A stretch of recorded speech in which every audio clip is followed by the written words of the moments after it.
আসরে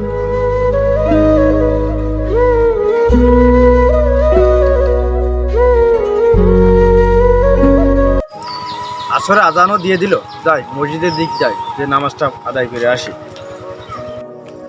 এখানে কি হয়েছে? একজনা বসে খাচ্ছে, অসহায় ছেলেটা শুয়ে আছে কেন? কি হয়েছে দেখে আসি তিনি। ছেলেটা অসহায়, ছেলেটা এখানে বসে খাচ্ছে। কি হয়েছে ভাই, ছেলেটা কি হয়েছে? আর হাই বলেন না, আমার হাতে কিছু খাই না। কি অবস্থা দেখেন ভাই, হাতে আমার অসুস্থ হয়ে গেছে। আরে কি ব্যাপার, কোন ছেলেটা শুয়ে আছে, কি হয়েছে যে দেখে আসি দিন। কি হয়েছে, আর কি হয়েছে?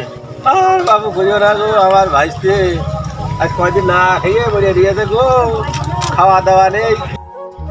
আসসালামু আলাইকুম। ওয়ালাইকুম আসসালাম রহমতুল্লাহি ওয়া বারাকাতুহু। ভাই ভালো আছেন? হ্যাঁ আলহামদুলিল্লাহ, কেমন আছেন ভাই? আলহামদুলিল্লাহ আমি ভালো আছি। অনেকক্ষণ যাবত দেখতেছি এই ছেলেটাকে নিয়ে আপনি এইভাবে বসে আছেন, আবার আপনি কাঁদতেছেন, আবার খাচ্ছেন। কি হয়েছে ছেলেটার? ভাই এই আমার ভাতিজা, এর বাবা মা কেউ নেই, এতিম অসহায়। আজ 5-7 দিন না খেয়ে না দিয়ে কি অবস্থা, এখানে এসে দেখি পড়ে আছে মাটিতে। তাই তো উঠায় বসালাম, এখন কি করবো তাই ভাবছি। 5-7 দিন না খাওয়া? জি 5-7 দিন না খেয়ে বাড়ি থেকে এর মা বাপ কেউ নাই? কেউ নাই। আপনার হাতে ওগুলা কি? আমার হাতে এগুলো খাবার, আমি খাইতেছি। আর ওই গাবলার ভিতরে কি? গাবলার ভিতরে বাড়ি বউটা একটু বিরিয়ানি পাকাইছিল, সেইটা নিয়ে এসে আমি গাবলার ভিতরে বিরিয়ানি, আর আপনার হাতে খাবার? জি জি। আর এই ছেলেটা আপনার এই এতিম ভাতিজা আজ 6-7 দিন না খাওয়া, না খাওয়া অবস্থা। অথচ আপনি কাঁদতেছেন। উঠে দাঁড়ান তো। আল্লাহ, আমার ভাতিজার কি অবস্থা বলেন। আপনার ভাতিজা 7-8 দিন না খাওয়া, সে এতিম অবস্থায় এখানে অসহায় হয়ে পড়ে আছেন, অথচ আপনি খেয়ে যাচ্ছেন।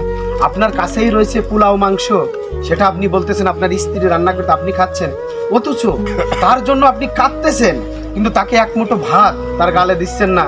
আর মানুষ আসা যা করতেছে পথের ধারে বসে বসে, তাদের কাছে আপনি সাহায্য চাচ্ছেন। এটা কি কোনো ইসলামের শরিয়াতের কোনো নিয়ম হলো? হুজুর, কাটতে তো পয়সা লাগে না, খাবার দিতে তো পয়সা লাগে। ও আমি আচ্ছা, একাই খাচ্ছি। এইটাই হচ্ছে কথা। দেখুন, আপনাদের মতো কিছু অর্থশালী লোকের জন্যই আজকে ইসলামটা এত অসহায় হয়ে পড়েছে।